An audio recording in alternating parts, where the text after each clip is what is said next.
discuss the issue of systemic and violations that are systemic and foundational to the creation of the United States. And I think that's an important theme to be thinking about vis-a-vis the Armenian genocide. I should also say that Professor Johnson's breadth in scholarship should be further acknowledged by those of you who are interested in reading, should read Professor Johnson's amicus brief in the travel ban cases that was filed at the Supreme Court late September. It's a fantastic read, and I would recommend that. Thank you very much again, Professor Johnson. When I first heard of Dan Lewerenz, he was a name on a piece of paper in an article, a seminal article, I would posit, on a treaty called the J Treaty. And I bring that up because I know we have some young law students and lawyers here. That matters. The scholarship matters. And as you'll hear from Dan in a moment, scholarship can make impact. And his article really has created an impact in discussing and thinking about Native American rights. Dan today is a staff attorney at the Native American Rights Fund.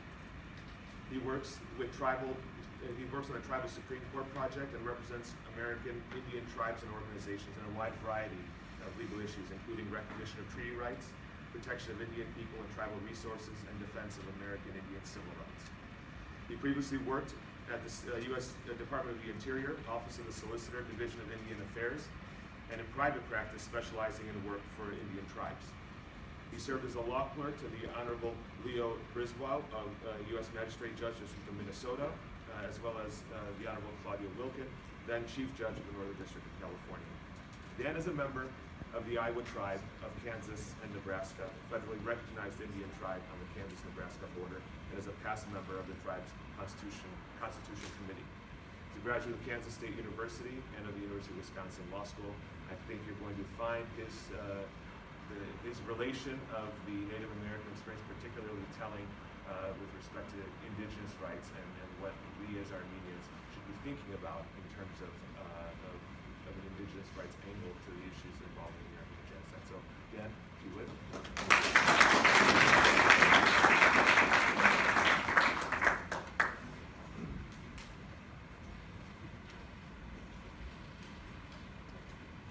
Thank you, Karnig.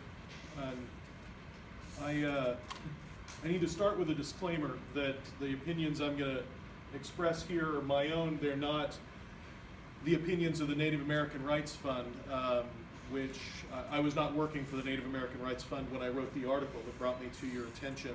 And as far as I know, the Native American Rights Fund has never taken a position on the Armenian genocide or reparations or some of the topics that we're going to discuss here today. And in fact,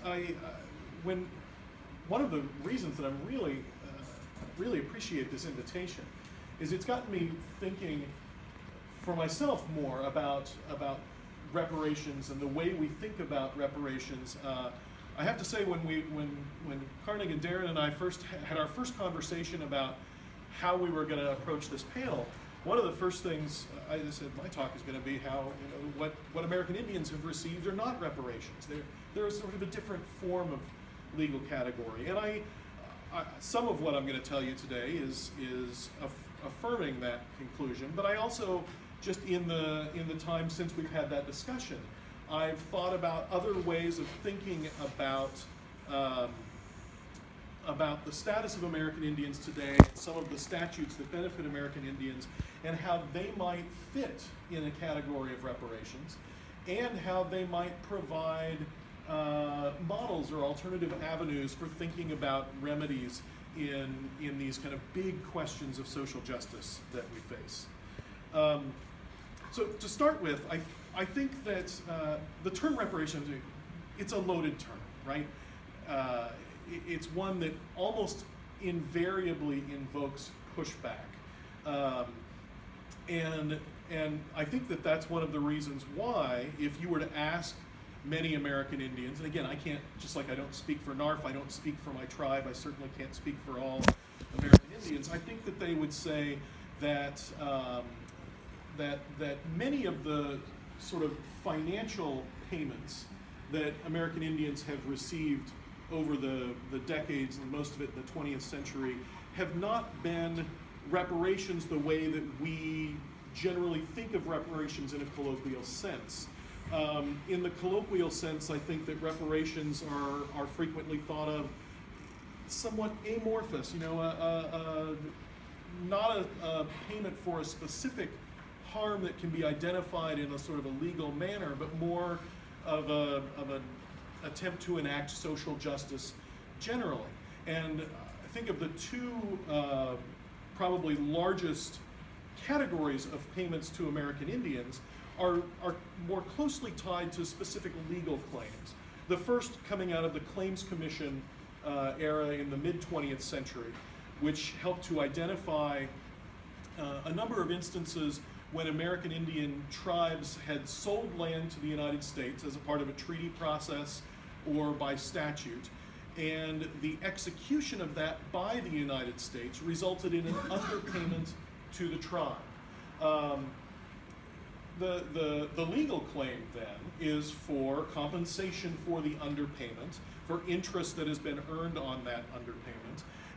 And I think that one reason that Indians would say that that's not necessarily a reparations is that when land is taken away from an Indian tribe, it's not just the land, the property that is taken away. Remember that an Indian tribe is a political entity. It's a government. It's a nation of sorts of its own. And that the taking of land constitutes not just a taking of property, but a taking of sovereignty, a taking of territory, right? And the tribes are not compensated for that. That might be compensation for the loss of the sovereign authority might be a reparation, where the simple payment of underpayment and interest for the taking of land is a more classic legal claim. The same way with, more recently, the settlement in the Cobell lawsuit, where Eloise Cobell represented a class action of American Indians who had trust accounts with the United States government. Again, a sort of brief background of that, there are any number of reasons that an Indian might have a trust account with the United States. Some of the tribes that won those Claims Commission cases divided the proceeds from the case among the tribal members, and those proceeds were held by the United States government until the Indian requested them. Or if an Indian has trust land going back to the allotment era that is held by the United States, and there's a lease on that land, someone is running cattle or has a natural gas operation, the Indian is receiving a payment from the lease of the land to which is being held on their behalf. And the United States holds that account. What Eloise Cobell and her co-plaintiffs discovered, and a result of that lawsuit, was that for decades, the United States had kind of ceased managing those accounts. They didn't know who had accounts. They didn't know how much money was in the accounts. They didn't know what was being paid into those accounts. And if a bank held money in a trust account for you, and they lost all the records of it and no longer knew whether they had your money or not, and you brought a claim against them, you wouldn't think of that as a claim for reparations, right? There's a more traditional sort of legal claim that would generate that claim and would generate your compensation.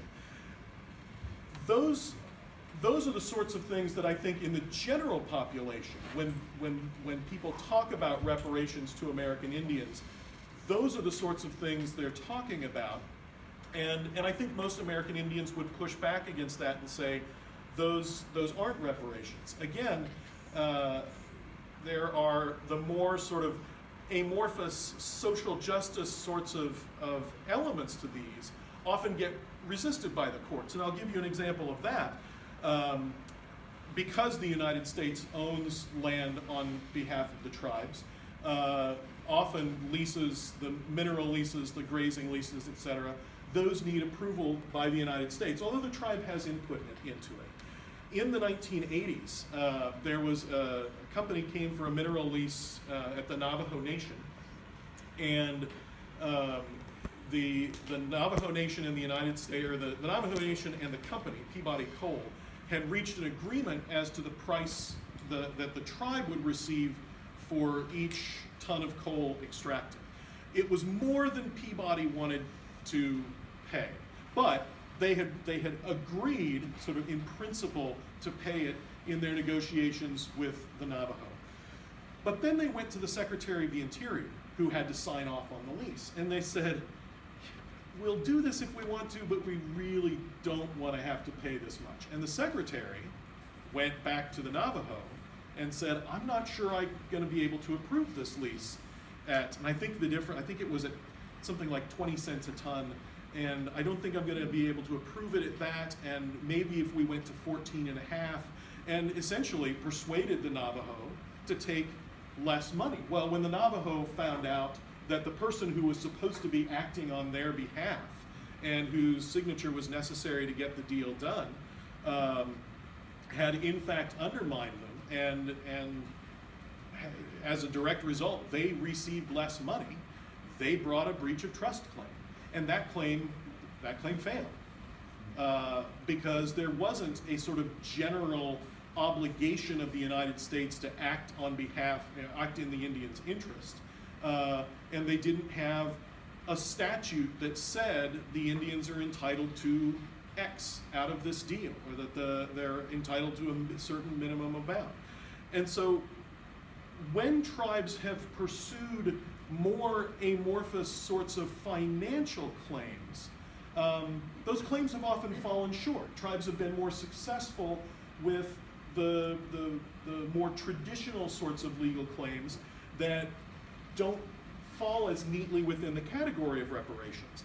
But I do want to return to the definition of reparations that Darin offered, because it doesn't talk only about money. What he offered was the making of awards for a wrong that is done by paying money or otherwise helping those who have been wronged.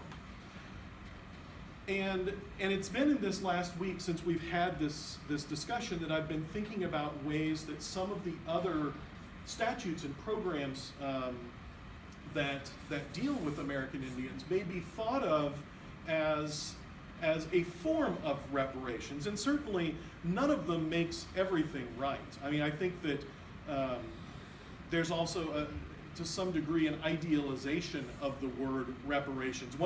Among the many reasons that the word reparations is a fraught term is there's sometimes a mistaken belief that once you've achieved this one thing, that's going to make everything right, and we know that's not the case. But one example might be the Native American Graves Protection and Repatriation Act. In the early 1990s, and there were some models for this in the states. The state of Iowa actually was, I think, the first and served as a primary model for the federal statute. The United States passed a statute that said, among other things, that if any entity that receives federal funds has in its collection American Indian human remains, or sacred objects, or other objects of cultural patrimony, that there had to be an examination of those objects, an attempt to identify the people to whom they belonged, and if rights to them could be established, a return of those objects. Now here's an area where sort of our traditional Western notions of property law come into conflict with our notions of social justice, and a statute that maybe provides a way of achieving an end that may not have been achievable through an ordinary lawsuit. And the ways that these items wind up in a museum collection, for example, are not always easily traceable, right? And it may be difficult in the instance of any one piece of property, and certainly in the vast collections of sacred objects and human remains that were in museums and so forth, to establish for a tribe or an Indian family to establish a property right that they could use to challenge the museum's ownership of that. Instead, the government steps in and says, artifacts. The museum's property, we can't do anything about it, but if the museum wants to benefit from any of the many ways that the United States government helps institutions, educational institutions, and so forth, then that museum is going to have to play by a new set of rules.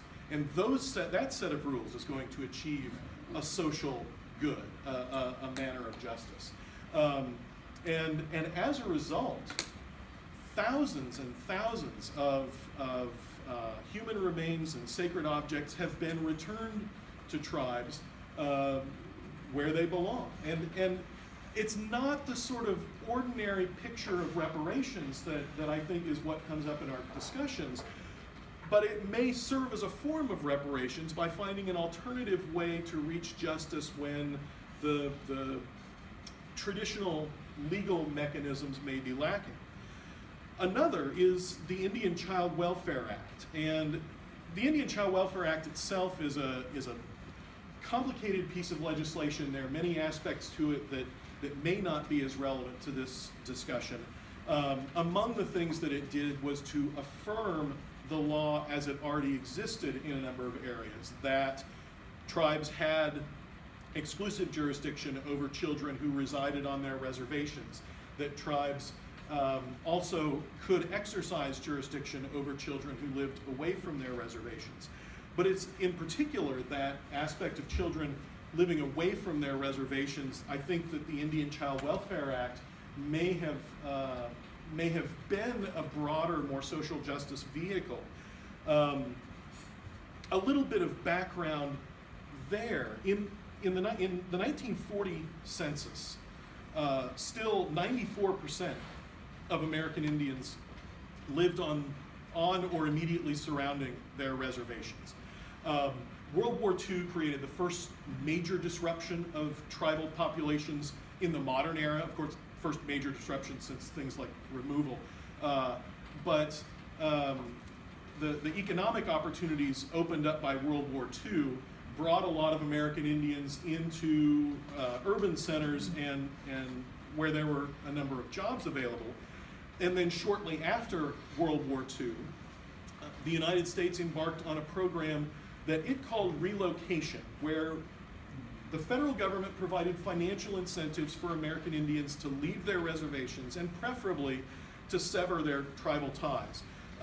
In the sort of small world that is our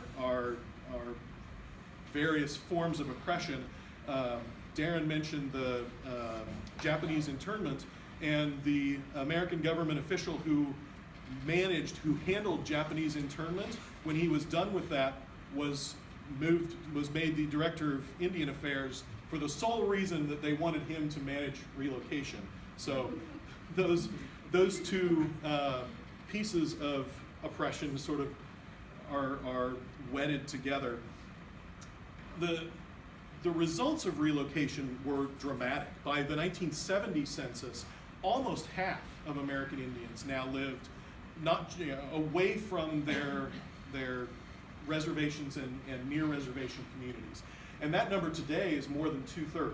And that's, there are some, there are any number of reasons that Indians leave their reservation communities, but that initial relocation program was traumatic for tribal communities and created entirely new off-reservation intertribal communities, the likes of which Indian country really hadn't seen before.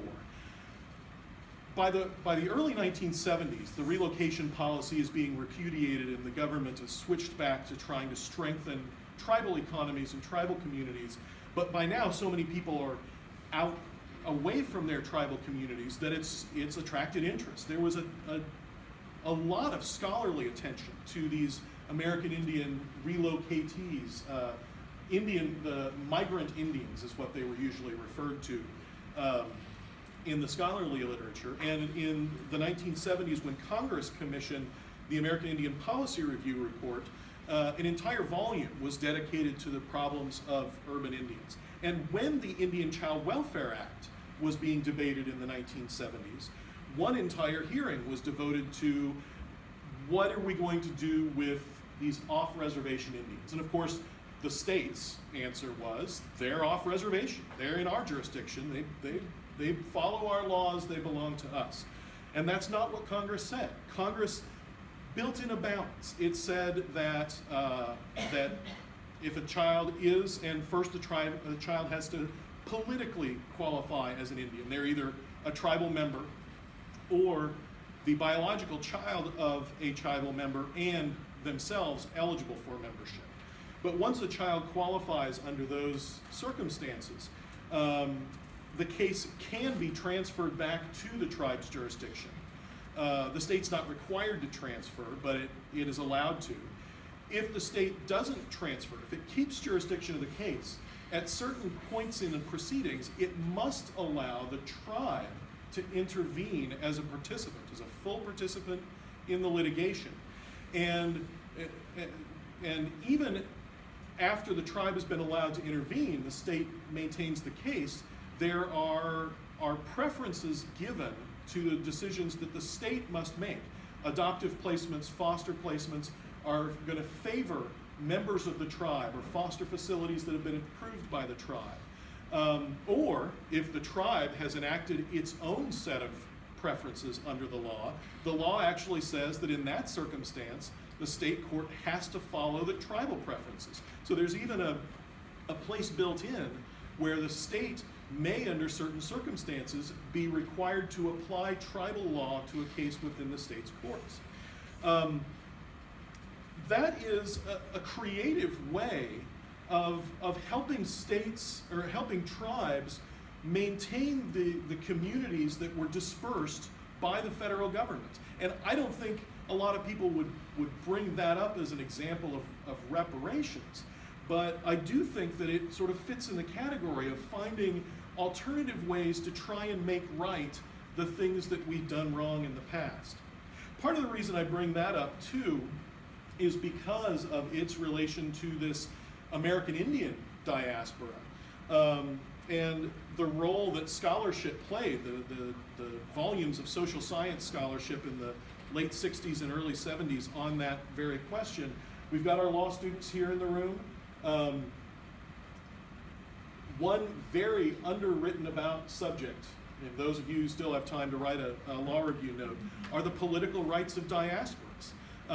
There's been a little bit of work in that regard. Anupam Chander has done some fantastic work, and Peter Spiro has focused more specifically on voting rights of people abroad, but that's also, there are a lot of crossover.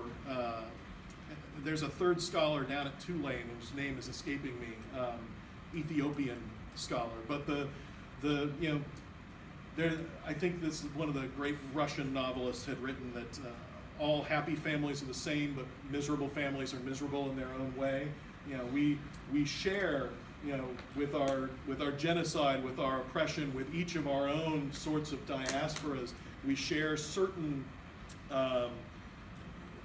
relations with those who have kept us down, but there are enough differences that in some ways I feel like I'm going to let you down in this talk, that these things that I mentioned in Indian country, I don't know how applicable they are in the Armenian diaspora. I mean, tribes are in a little bit of a privileged position in that they remain a part of the polity which was the oppressor, and they have become citizens. And so there is a duality there that not everyone in the Armenian community shares, right? Is your, you know, where do your political loyalties lie? To part of the homeland is governed by Armenians, and part of the homeland is governed by others. And many of those of you in this room are not in the homeland. And all of those differences kind of separate, in some ways, you from the diaspora from the homeland, and they differentiate the social justice issues and the solutions that American Indians have been able to achieve from those that may or may not be available to you.